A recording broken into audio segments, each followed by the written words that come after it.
जय हिंद। प्रीलिम्स के पॉइंट ऑफ व्यू से इस साल Maratha empire is relatively more important because Chhaava अभी अभी रिलीज हुई है।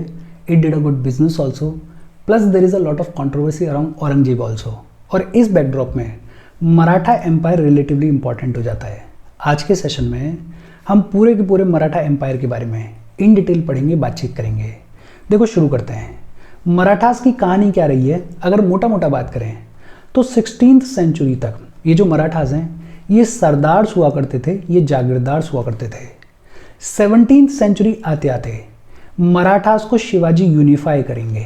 बेसिकली मराठास और मुगल्स के बीच में कॉन्फ्लिक्ट की शुरुआत हो गई थी और मुगल्स मराठास के एग्जिस्टेंस को थ्रेटन कर रहे थे और इस बैकड्रॉप में राइज होगा शिवाजी का और शिवाजी 17th सेंचुरी में मराठास को यूनिफाई करेंगे। 18th सेंचुरी आते आते ईस्ट इंडिया कंपनी डोमिनेंट हो जाएगी और ईस्ट इंडिया कंपनी के साथ में मराठास के कॉन्फ्लिक्ट्स की शुरुआत हो जाएगी। अल्टीमेटली ये जो ईस्ट इंडिया कंपनी है वो मराठा किंगडम को ख़त्म कर देगी। ईस्ट इंडिया कंपनी और मराठास के बीच में ये जो कॉन्फ्लिक्ट है इसके बारे में हम बात करते हैं मॉडर्न हिस्ट्री के अंदर। आज के सेशन में हम बात करेंगे 16th सेंचुरी और 17th सेंचुरी की मराठास की कहानी के बारे में। 16th सेंचुरी तक ये जो मराठास हैं ये छोटे छोटे सरदार्स हुआ करते थे, जागीरदार्स हुआ करते थे। बेसिकली दक्कनी सल्तनत के बारे में हमने सुना हुआ है। दक्कनी सल्तनत के अंदर 5 स्टेट्स हुआ करती थी। इन 5 में से 2 स्टेट्स को सर्व किया करते थे मराठास। कौन कौन से 2 स्टेट्स को सर्व किया करते थे? एक तो निजाम शाह ऑफ अहमदनगर, एक तो अहमदनगर स्टेट को सर्व किया करते थे और दूसरा आदिल शाह ऑफ बीजापुर, दूसरा बीजापुर स्टेट को सर्व किया करते थे। ये जो अहमदनगर स्टेट है और बीजापुर स्टेट है इसके अंदर जागीरदार्स हुआ करते थे मराठास और इनको बुलाया जाता था मराठा सरदार्स। क्या बुलाया जाता था, क्या टाइटल दिया गया था? मराठा सरदार्स इनको बुलाया जाता था। कहानी शुरू हो रही है कि 16th सेंचुरी तक ये जो मराठास हैं वो अहमदनगर स्टेट और बीजापुर स्टेट को सर्व किया करते थे। अहमदनगर स्टेट और बीजापुर स्टेट में ये जागीरदार्स हुआ करते थे और इनको बुलाया जाता था सरदार्स। उस टाइम पे प्रोमिनेंट सरदार फैमिलीज कौन कौन सी हुआ करती थी? कई सारी होती थी। जैसे मोरेज होते थे, जैसे निम्बाकर्स होते थे, जैसे जादव्स होते थे, जैसे गोरपड़ेज होते थे, जैसे भोसलेज वगैरह हुआ करते थे। और ये जो सरदार फैमिलीज हुआ करती थी मराठास की, इनके बीच में भी आपस में कॉन्फ्लिक्ट चलता रहता था डोमिनेंस का, आपस में कॉन्फ्लिक्ट चलता रहता था प्रोमिनेंस का। इन्हीं में एक हुआ करते थे देश पांडेज और देशमुख्स। और देश पांडेज और देशमुख्स का काम था टैक्स कलेक्शन का। टैक्स कलेक्शन की जिम्मेदारी किसकी थी? देशमुख्स की और देश पांडेज की। और टैक्स कलेक्शन के बदले में इनको टैक्स फ्री लैंड दी जाती थी। उस टैक्स फ्री लैंड को क्या बुलाया जाता था? वतन बुलाया जाता था। टैक्स फ्री लैंड को क्या बुलाया जाता था? वतन बुलाया जाता था। अच्छा, ये जो मराठा सरदार फैमिलीज हैं इनमें से सबसे पावरफुल फैमिली बन के निकली भोसलेज की। ये वही फैमिली है जिसमें शिवाजी पैदा होंगे। और भोसलेज की कहानी क्या रही है? सबसे पहले एक हुआ करते थे बाबाजी भोसले। ये जो बाबाजी भोसले हैं इनके 2 बेटे हुआ करते थे, एक मलोजी भोसले और दूसरे बिट्ठोजी भोसले। मलोजी भोसले के बेटे हुए शाहजी भोसले और शाहजी भोसले के घर में पैदा हुए शिवाजी। तो शिवाजी के फादर कौन है? Shahaji is the father of Shivaji. अच्छा, ये जो मलोजी भोसले हैं, शाहजी भोसले हैं, ये कभी अहमदनगर स्टेट को सर्व करते थे तो कभी बीजापुर स्टेट को सर्व करते थे, लेकिन प्राइमरीली इन्होंने सर्व किया मलिक अंबर ऑफ अहमदनगर को। मलोजी भोसले और शाहजी भोसले ने प्राइमरीली सर्व किया मलिक अंबर ऑफ अहमदनगर को। और मलिक अंबर ने मलोजी भोसले और शाहजी भोसले की मदद से मुगल्स का ये जो एडवांसमेंट है इसको एक लंबे टाइम तक रजिस्ट किया। मुगल्स को दक्कन वाले रीजन में एंटर नहीं करने दिया। लेकिन फिर एक टाइम ऐसा आया कि मुगल्स जो हैं वो दक्कन में आके धीरे धीरे स्टैब्लिश होने की शुरुआत कर देंगे और इसके साथ शुरुआत हो गई मुगल्स और मराठास के बीच में कॉन्फ्लिक्ट की। और जब मुगल्स मराठास के एग्जिस्टेंस को थ्रेटन करेंगे तो इस बैकड्रॉप में राइज होगा शिवाजी का और शिवाजी मराठास को यूनिफाई करेंगे। बहुत सिंपल बेसिक सा इंट्रोडक्शन है। इसमें से एक बेहद इंपॉर्टेंट चीज क्या है कि टैक्स फ्री लैंड को क्या बुलाया जाता था? वतन बुलाया जाता था। बाकी सारी चीजें तो इजी हैं। हम आगे बढ़ें उससे पहले वीडियो पे लाइक के बटन को दबा दो। लाइक दबाना जरूरी है बिकॉज यूट्यूब वैसे ही फंक्शन करता है जब आप वीडियो पे लाइक के बटन को दबाते हो तो यूट्यूब वीडियो को कंसिडर करता है और थोड़ा सा पुश कर देता है। तो लाइक का बटन दबा दो, शेयर कर दो अपने सोशल मीडिया हैंडल्स पे, व्हाट्सएप वगैरह पे अपने फ्रेंड्स को, जो भी लोग इसमें इंटरेस्टेड हैं, इससे रिलेटेड पढ़ाई कर रहे हैं, उनको शेयर कर दो। होपफुली ये दोनों चीज़ें आपने कर भी दी होंगी, बिकॉज इसमें आपका कुछ जाता नहीं है और चैनल की ग्रोथ के लिए ये दोनों चीज़ें बेहद इंपॉर्टेंट हैं। अगर चैनल को सब्सक्राइब नहीं किया है तो फॉर श्योर चैनल को सब्सक्राइब कर लो, और अगर आप केपेबल हो, हेल्प करना चाहते हो, तो आप हमें हेल्प कर सकते हो by clicking on the join button, या फिर आप कंट्रीब्यूट कर सकते हो QR कोड को स्कैन करके। अच्छा, मराठास को यूनिफाई किया शिवाजी ने, और शिवाजी अपने आप में बहुत प्रोमिनेंट है। शिवाजी राजे की कहानी क्या रही है? शिवाजी पैदा हुए 19 फरवरी 1630 को, 19 फरवरी 1630 को पैदा हुए शिवाजी। कहाँ पे? पूना डिस्ट्रिक्ट के शिवनेरी फोर्ट में। कहाँ पे पैदा हुए? पूना डिस्ट्रिक्ट के शिवनेरी फोर्ट में पैदा हुए शिवाजी। किस फैमिली में पैदा हुए? भोसले फैमिली में पैदा हुए शिवाजी। फादर का नाम क्या था? शाहजी भोसले। फादर का नाम क्या था? शाहजी भोसले। पूना शाहजी भोसले की जागीर हुआ करती थी। मदर का नाम क्या था? जीजाबाई। मदर का नाम क्या था? जीजाबाई। और शिवाजी के टीचर कौन थे? एक ब्राह्मण थे जिनका नाम था दादाजी कोंडादेव।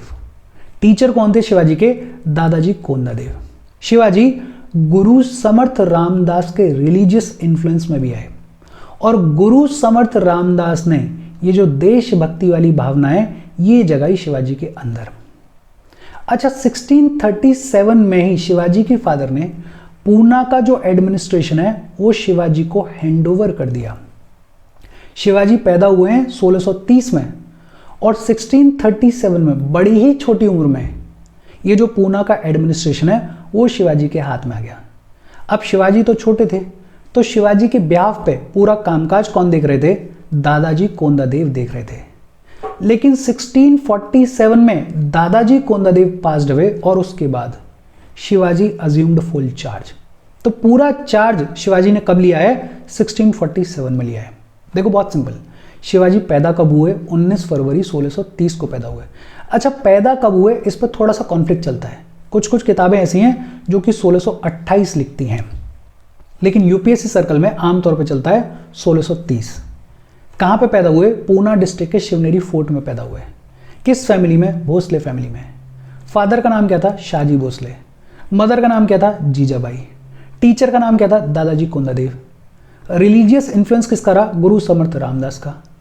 1637 में पूना का एडमिनिस्ट्रेशन शिवाजी को मिल गया था, लेकिन क्योंकि शिवाजी छोटे थे तो उनके ब्याह पे कामकाज कौन देख रहा था? दादाजी कोंडादेव देख रहे थे। 1647 में व्हेन दादाजी कोंडादेव पास्ड अवे तो शिवाजी अज्यूम्ड फुल चार्ज। अच्छा, इससे पहले ही 1646 में शिवाजी ने बीजापुर के तोरनाव फोर्ट को कैप्चर कर लिया था। ये वही बीजापुर है जहां पे मराठा सरदार सर्व किया करते थे, काम किया करते थे। लेकिन शिवाजी ने हिम्मत दिखाई और 1646 में शिवाजी ने बीजापुर के तोरनाव फोर्ट को कैप्चर कर लिया, और यहां से जो पैसा मिला उस पैसे से बनवाया रायगढ़ फोर्ट को और प्रतापगढ़ फोर्ट को।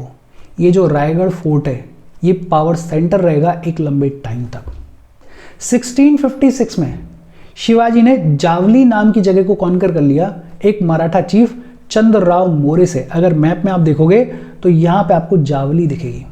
ये जो जावली नाम की जगह है इसको 1656 में शिवाजी ने कॉन्कर किया। अच्छा, 1646 में शिवाजी ने बीजापुर के तोरना फोर्ट को कैप्चर कर लिया था, तो रिटेलिएशन आया, और 1659 में आदिल शाह ऑफ बीजापुर ने अपने जनरल अफजल खान को भेजा और अफजल खान को बोला कि शिवाजी को कैप्चर करके लेके आओ। लेकिन शिवाजी इस अफजल खान को मार देंगे, और इस बैटल को बुलाया जाता है बैटल ऑफ प्रतापगढ़। ये जो बैटल्स हैं इनके नाम याद रखना। तो 1659 में सबसे पहली बार बीजापुर ने रिटेलिएट किया। बीजापुर के सुल्तान ने अफजल खान को भेजा। अफजल खान को भेजा गया था शिवाजी को कैप्चर करने के लिए, लेकिन शिवाजी अफजल खान को मार देंगे इन दी बैटल ऑफ प्रतापगढ़। दोबारा से रिएक्शन आया, और जो बीजापुर का सुल्तान है वो इस बार भेजेगा जनरल रुस्तम जमान को। लेकिन ये जो जनरल रुस्तम जमान है इसको भी शिवाजी हरा देंगे, और इस बैटल को बुलाया जाता है बैटल ऑफ कोल्हापुर। अच्छा, पहले हुई बैटल ऑफ प्रतापगढ़, फिर हुई बैटल ऑफ कोल्हापुर। इस सब की जानकारी औरंगजेब को भी मिल रही थी, और जब औरंगजेब ने सुना कि शिवाजी लगातार 2 बार जीत गए हैं, तो औरंगजेब ने शिवाजी को बुलाया माउंटेन रैट। बेसिकली औरंगजेब ने शिवाजी को बहुत हल्के में लिया और बोला कि ये माउंटेन रैट है, वहीं तक लिमिटेड रहेगा, उसके बाहर नहीं निकलेगा। लेकिन औरंगजेब से यहाँ पे गलती हो गई, ये भूल गया कि शिवाजी आगे जाके क्या कर सकते हैं। अच्छा, एक बैटल ऑफ प्रतापगढ़ हो गई, दूसरा बैटल ऑफ कोल्हापुर हो गई, तीसरी बार फिर से ये जो बीजापुर का सुल्तान है ये भेजेगा सिद्दी जौहर को, लेकिन सिद्दी जौहर को भी शिवाजी हरा देंगे और इस बैटल को बुलाया जाता है बैटल ऑफ पवनखिंड। और अब औरंगजेब को लगेगा कि माउंटेन रेड बुला के गलती कर दी भाई, ये आदमी तो शेर निकल गया। और 1660 में औरंगजेब का रिएक्शन आएगा। 1660 में औरंगजेब दक्कन में गवर्नर के तौर पर अपॉइंट करेगा शाइस्ता खान को, और शाइस्ता खान को जिम्मेदारी दी जाएगी कि शिवाजी को कंट्रोल करो। और पहली बार शाइस्ता खान जो है वो शिवाजी को हरा देगा। शाइस्ता खान शिवाजी को हरा देगा। इनफैक्ट शिवाजी लॉस्ट पूना जो कि इनका पावर सेंटर हुआ करता था, जो कि इनका गढ़ हुआ करता था, वो भी शिवाजी के हाथ से निकल जाएगा। शिवाजी को सेटबैक लगेगा और शिवाजी जो है वो एक बार फिर से रीग्रुप करने की तैयारी करेंगे। वो एक बार फिर से अपनी पावर को बढ़ाने की शुरुआत करेंगे और अगले 3 साल तक शिवाजी घूमते रहेंगे और अपनी पावर को बढ़ाने के लिए काम करते रहेंगे। और फिर फाइनली 1663 में शिवाजी एक बार फिर से शाइस्ता खान के कैंप को अटैक करेंगे और तगड़ा अटैक करेंगे। शाइस्ता खान समाव बच के भाग जाएगा, लेकिन इसका बेटा फतेह खान जो है वो मारा जाएगा। 1663 में शिवाजी ने शाइस्ता खान को हरा दिया। शिवाजी की पावर एक बार फिर से बढ़ने लगी, और जब पावर बढ़ने लगी तो 1664 में शिवाजी ने सूरत को प्लंडर किया। और ये अपने आप में इम्पॉर्टेंट है, बिकॉज सूरत जो है वो इम्पॉर्टेंट पोर्ट हुआ करता था, वो इम्पॉर्टेंट रेवेन्यू का सोर्स हुआ करता था। शिवाजी इतने पावरफुल हो गए कि शिवाजी ने रेवेन्यू के सोर्सेज को अटैक करने की शुरुआत करी। और जब किसी भी एम्पायर के रेवेन्यू के सोर्सेज को आप अटैक करते हो तो वह ज़्यादा प्रॉब्लम्स होती हैं। फिर औरंगजेब ने अपने बेटे मुअज्जम को भेजा, लेकिन मुअज्जम भी शिवाजी को रोकने में फेल हो जाएगा। लेकिन अल्टीमेटली औरंगजेब भेजेगा राजा जयसिंह ऑफ आमेर को, और ये जो राजा जयसिंह ऑफ आमेर हैं ये शिवाजी को कैप्चर कर लेंगे पुरंदर के पोर्ट में। कहाँ पे कैप्चर कर लेंगे? पुरंदर के पोर्ट में।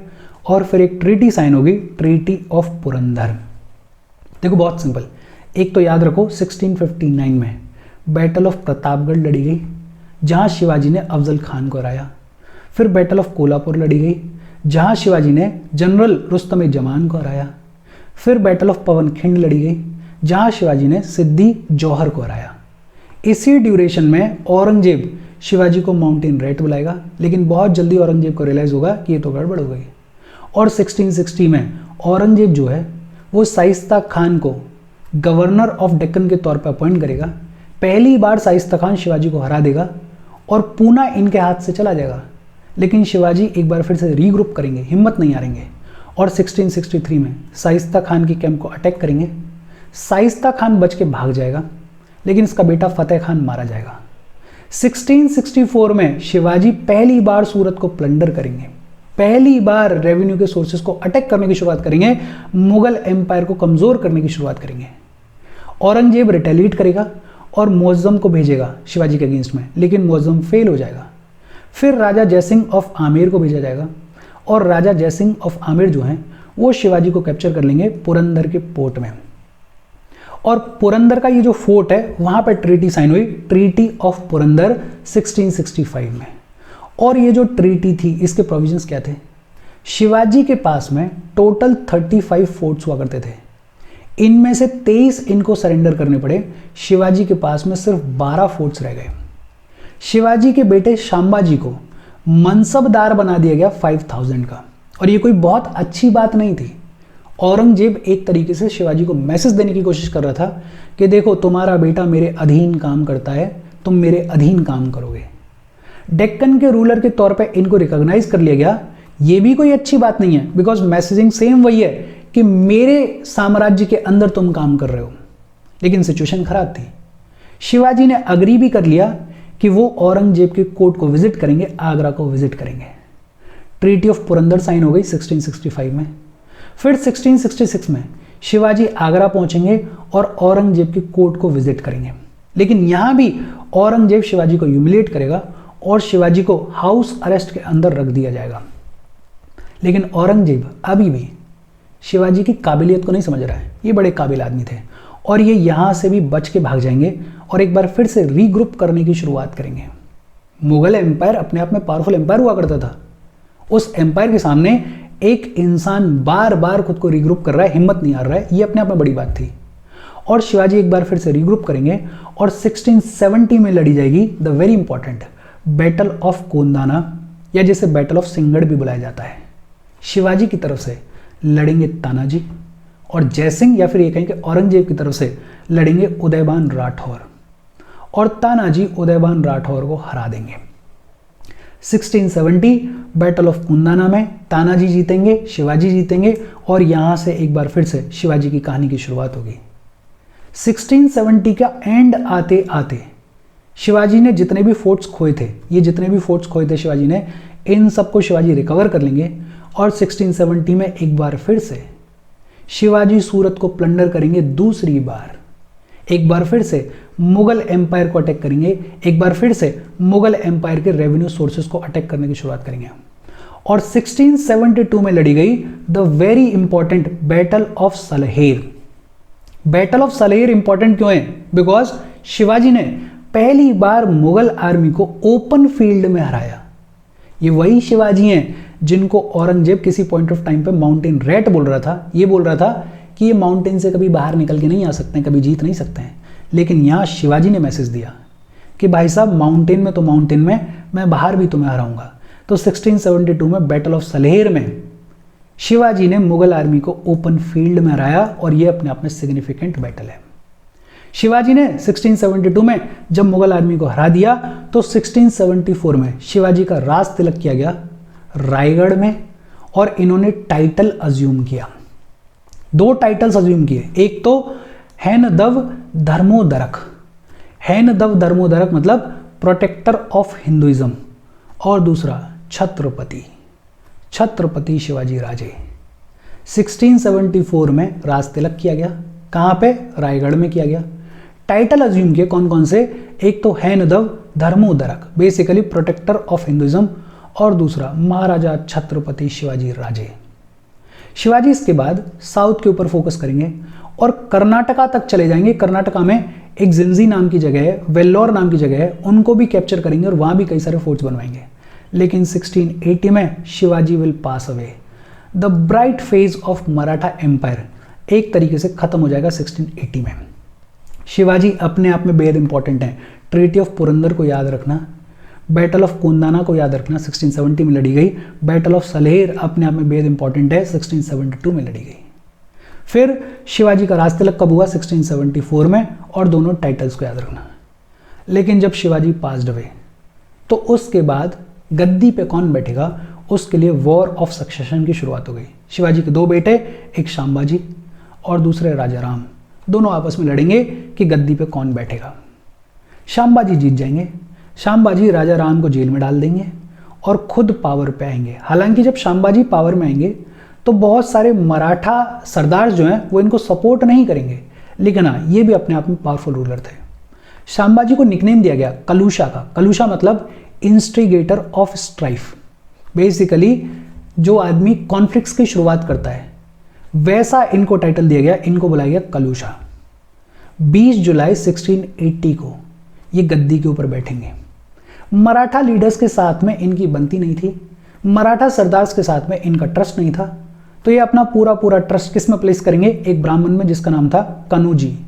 कनौजी को इन्होंने खूब सारी पावर दी एडमिनिस्ट्रेशन में, और कनौजी को इन्होंने टाइटल दिया कवि कलश का। क्या टाइटल दिया? कवि कलश का।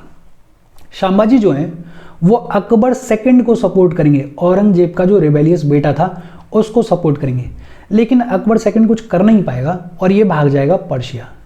तो अकबर सेकंड को सपोर्ट करने का कोई बहुत ज़्यादा फायदा हुआ नहीं। 1689 में अल्टीमेटली शांबाजी और कवि कलश दोनों को कैप्चर कर लिया जाएगा। संगमेश्वर में कौन कैप्चर करेगा? मुगल जनरल मुकरब खान। कौन कैप्चर करेगा? मुगल जनरल मुकरब खान। आपने मूवी देख ही ली होगी। इनको धोखा दिया गया था। देखो, मराठा एम्पायर सबसे पावरफुल एम्पायर हो सकता था, लेकिन इस मराठा एम्पायर में जब भी कभी ऐसा सिनेरियो बना कि पावर आ सकती है, एम्पायर बड़ा हो सकता है, एक्सपेंड कर सकता है, तब कोई ना कोई धोखा दे जाएगा। ये वही एक पॉइंट है जहां पर धोखा दिया गया था शांबाजी को। अक्टूबर 1689 में शांबाजी की वाइफ और शांबाजी के बेटे शाहू, इन दोनों को जेल में डाल दिया गया, इनको कैप्टिव बना लिया गया। देखो इसमें 2-3 इंपॉर्टेंट चीजें, एक तो शांबाजी का निकनेम क्या था, कलूशा। क्या था, कलूशा। दूसरा सबसे इंपॉर्टेंट आदमी कौन था इनके पूरे रेन में, वो था कनौजी। कनौजी को इन्होंने टाइटल दिया कवि कलश का। 1689 में इनको कैप्चर कर लिया गया था और इनके बेटे और वाइफ, बेटे का नाम था शाहू, उनको जेल में डाल दिया गया। फिर पावर में आए राजा राम। देखो कहानी क्या है कि शांबाजी जो हैं उनको मार दिया गया है। ये जो राजा राम है जिनको जेल में डाला गया था, अब इनको छोड़ा जाएगा और जो मराठा काउंसिल ऑफ मिनिस्टर्स हैं वो राजा राम को राजा बनाएंगी। इनका राज तिलक करेंगे रायगढ़ में फरवरी 1689 में। लेकिन मुगल्स के साथ में इनका कांस्टेंट टसल चलता रहेगा। मुगल्स कॉन्स्टेंटली अटैक करते रहेंगे और राजा राम जो भी ब्रीफ पीरियड के लिए रूल करेंगे उस पूरे पीरियड में भागते ही रहेंगे। इतना भागेंगे कि इनको जिंजी कर्नाटका तक जाना पड़ा। सोचो पावर सेंटर है पूना, पावर सेंटर है सतारा वगैरह, वहां से छोड़ के इनको भागना पड़ा जिंजी। ये कहां पहुंच गए, कर्नाटका तक पहुंच गए, बिकॉज मुगल्स बहुत अग्रेसिवली अटैक कर रहे थे। ये जो जिंजी है इसको भी मुगल्स कैप्चर कर लेंगे 1698 में। राजा राम तब तो बच जाएंगे, लेकिन ultimately Raja Ram will also pass away in 1700। ज़्यादा कुछ इनके टेन्योर में होगा नहीं, बिकॉज ये बेचारे भागते ही रहेंगे, इनको सुकून मिलेगा ही नहीं। When Raja Ram passed away तो पावर में Shivaji second. Actually Shivaji second जो हैं वो माइनर सन थे राजा राम के, तो पावर में आए कहने के लिए शिवाजी सेकंड, लेकिन इनकी रेजेंट थी ताराबाई। ताराबाई जो हैं वो वाइफ थी राजा राम की, तो ताराबाई अपने बेटे शिवाजी सेकंड के बिहाफ पर रूल करेंगे। अब सोचो उस दौर में एक औरत रूल करने की बात कर रही है, कितना लंबा चौड़ा टेन्योर रहेगा, ज़्यादा नहीं रहेगा, छोटा सा ही रहा, 7 साल का रहा। लेकिन मीनवाइल एक बड़ा सिग्निफिकेंट इवेंट हुआ कि औरंगजेब पास्ड अवे ऑन 3 मार्च 1707। औरंगजेब तक ये जो मुगल एम्पायर है ये अपने आप में पावरफुल हुआ करता था, लेकिन इसके बाद मुगल एम्पायर भी बहुत वीक हो जाएगा और यहां से पूरी हिस्ट्री चेंज होगी। यहां से मराठास की हिस्ट्री एक बार फिर से चेंज होगी। हुआ क्या कि जैसे ही औरंगजेब पास्ड अवे तो मुगल एम्पायर बना शाह आलम, और शाह आलम ने ये जो शाहू हैं जो कि शांबाजी के बेटे हैं इनको रिलीज कर दिया। औरंगजेब के मरते ही शाह आलम ने शाहू को रिलीज कर दिया और शाहू पहुंचे ताराबाई के पास में और बोले कि मला गद्दी चाहिए, कि भैया गद्दी मुझे दो। मराठी मेरी अच्छी नहीं, मैंने ऐसे ही बोल दिया है, तो मुझे गद्दी चाहिए। और ताराबाई और शाहू के बीच में सिविल वॉर की शुरुआत हुई। सिविल वॉर की शुरुआत हुई गद्दी के लिए। ताराबाई कह रही थी कि नहीं गद्दी मेरी, और शाहू कह रहे थे कि नहीं राइटफुली गद्दी तो मेरी है। इन दोनों के बीच में एक बैटल ऑफ खेड़ हुई 12 अक्टूबर 1707 को, और इस बैटल ऑफ खेड़ में ये इंपॉर्टेंट है, शाहू ने ताराबाई को हरा दिया और सतारा को ऑक्यूपाई कर लिया। बैटल ऑफ खेड़ हुई 12 अक्टूबर 1707 को, और इस बैटल ऑफ खेड़ में शाहू ने ताराबाई को हरा दिया। शाहू की मदद करेंगे बालाजी विश्वनाथ। बालाजी विश्वनाथ के बारे में आपने सुना होगा। और जब बैटल ऑफ खेड़ में शाहू ने ताराबाई को हरा दिया, सतारा को ऑक्यूपाई कर लिया, तो ये जो मराठास हैं ये 2 सब स्टेट्स में डिवाइड हो गए। एक इमर्ज हुई सतारा ब्रांच अंडर शाहू और दूसरी इमर्ज हुई कोल्हापुर ब्रांच अंडर ताराबाई। ये जो सतारा ब्रांच है ये बनेगी पावर सेंटर। पूरी कहानी मराठा एम्पायर की अब इस सतारा ब्रांच के थ्रू चलेगी। ये जो कोल्हापुर ब्रांच है ये बहुत ज़्यादा पावरफुल रहेगी नहीं, ना के बराबर इसका इन्फ्लुएंस है। इसमें एक शिवाजी सेकंड आएंगे, फिर शांबाजी सेकंड आएंगे, और फिर अल्टीमेटली 1812 के आसपास ब्रिटिशर्स जो हैं वो ऑक्यूपाई कर लेंगे कोल्हापुर को। जो प्रोमिनेंट रही वो रही सतारा ब्रांच। पूरी बातचीत इस सतारा ब्रांच के ऊपर होगी। हालांकि ये जो 2 सेंटर्स बने थे मराठास में, इस अरेंजमेंट को ऑफिशियल भी कर दिया गया था बाय ट्रीटी ऑफ वर्ना इन 1731। तो ट्रीटी ऑफ वर्ना के थ्रू ये जो 2 ब्रांचेस इमर्ज हुई, इस अरेंजमेंट को, इस सेटलमेंट को ऑफिशियल भी कर दिया गया। तो बैटल ऑफ खेड़ इंपॉर्टेंट है, 12 अक्टूबर 1707 को लड़ी गई। बैटल ऑफ खेड़ में शाहू ने ताराबाई को हराया और यहां से 2 सब स्टेट्स इमर्ज हुई मराठास में। एक सतारा ब्रांच जो कि कहां पे थी, जो कि किसके अंडर थी, शाहू के अंडर, और दूसरी कोल्हापुर ब्रांच जो कि किसके अंडर थी, ताराबाई के अंडर। ये बहुत ज़्यादा इंपॉर्टेंट थी नहीं, ये है पावर सेंटर। बट इस अरेंजमेंट को फॉर्मल कर दिया गया बाय ट्रीटी ऑफ वर्ना इन 1731। बहुत सिंपल सी चीज़ें हैं। और फिर आएगा साहू जी का दौर। साहू जी जो हैं, इनके टेन्योर के दौरान जो पेशवाशिप है उसमें राइज देखने को मिलेगा। बालाजी विश्वनाथ ने इनकी मदद की थी बैटल ऑफ खेड़ में, और बालाजी विश्वनाथ जो हैं वो बड़े पावरफुल पेशवा हो जाएंगे। और इसके बाद से बालाजी विश्वनाथ जो हैं वो पेशवाशिप को भी हेरिडेटरी कर देंगे, और इन्हीं के परिवार में आएगा बाजीराव। बाजीराव जो है वो ट्रू सेंस में मराठा एम्पायर को पावरफुल बनाएगा। तो शाहू जी के टेन्योर के दौरान कहने को शाहू जी बैठे हुए हैं, लेकिन अल्टीमेटली पावर किसके हाथ में? पेशवास के हाथ में। ये जो पेशवास हैं ये मराठा किंगडम को ट्रांसफॉर्म करेंगे इनटू एन एम्पायर। फिर इसके बाद जितनी भी बातचीत होती है वो इन पेशवास के बारे में होती है, और पेशवास की जो बातचीत है उसे हम पढ़ते हैं मॉडर्न हिस्ट्री के अंदर। अगर बात करें मराठा एडमिनिस्ट्रेशन के बारे में, और जितना भी एडमिनिस्ट्रेशन हम पढ़ेंगे ये पढ़ेंगे हम शिवाजी का एडमिनिस्ट्रेशन। छत्रपति शिवाजी का एडमिनिस्ट्रेशन किस तरीके का दिखता था? राजा सबसे ऊपर होता था। Raja was the supreme head of state. राजा को मदद करने के लिए 8 मिनिस्टर्स हुआ करते थे, जिन्हें अष्ट प्रधान बुलाया जाता था। क्या बुलाया जाता था? अष्ट प्रधान बुलाया जाता था। और ये जो अष्ट प्रधान है ये अपने आप में इंपॉर्टेंट है। कौन कौन होते थे 8 मिनिस्टर्स? एक पेशवा होता था। पेशवा बेसिकली प्राइम मिनिस्टर होता था। पेशवा के हाथ में जनरल एडमिनिस्ट्रेशन होती थी। पेशवा इन 8 मिनिस्टर्स में से सबसे पावरफुल हुआ करता था। इनफैक्ट आगे चलते हुए तो ये जो पेशवा है वो पूरे तरीके से पावरफुल हो जाएगा। दूसरा होता था मजुमदार। मजुमदार होता था अकाउंटेंट जनरल। जो पैसे का काम है वो कौन देखता था? मजुमदार देखता था। फिर एक होता था सचिव। सचिव होता था रॉयल करस्पॉन्डेंस। जो रॉयल मोहर लग के कागज जाएंगे वो कागज भेजने की जिम्मेदारी किसकी होती थी? सचिव की। फिर एक होता था दाबिर। दाबिर का काम होता था फॉरेन अफेयर्स को देखना, रॉयल सेरेमनीज को कंडक्ट करवाना। फिर एक होता था सर ए नौबत। सर ए नौबत होता था मिलिट्री कमांडर। सर ए नौबत होता था सेनापति। फिर एक होता था वक नविस। वक नविस जो होता था वो इंटेलिजेंस ऑफिसर होता था, खुफिया ऑफिसर होता था। फिर होता था न्यायाधीश। न्यायाधीश के हाथ में जस्टिस एडमिनिस्ट्रेशन होता था। और लास्ट पंडित राव। पंडित राव जो है वो चैरिटी का कामकाज करता था, वो रिलीजन का कामकाज करता था। ये अष्ट प्रधान ये इंपॉर्टेंट है, पूछे जा सकते हैं। कोई एक नाम दे दो, पूछने किसका काम क्या था, तो ध्यान रखना पेशवा प्राइम मिनिस्टर होता था, मजुमदार अकाउंटेंट जनरल होता था, सचिव रॉयल करस्पॉन्डेंस होता था, दाबिर के हाथ में फॉरेन अफेयर्स होते थे, सर ए नौबत सेनापति होता था, वक नवीस जो है इंटेलिजेंस ऑफिसर हुआ करता था, न्यायाधीश जस्टिस एडमिनिस्ट्रेशन इसके हाथ में होता था, और पंडित राव चैरिटी का काम और रिलीजन का काम किया करता था। फिर बात आती है प्रोविंशियल एडमिनिस्ट्रेशन की। प्रोविंशियल एडमिनिस्ट्रेशन में क्या था?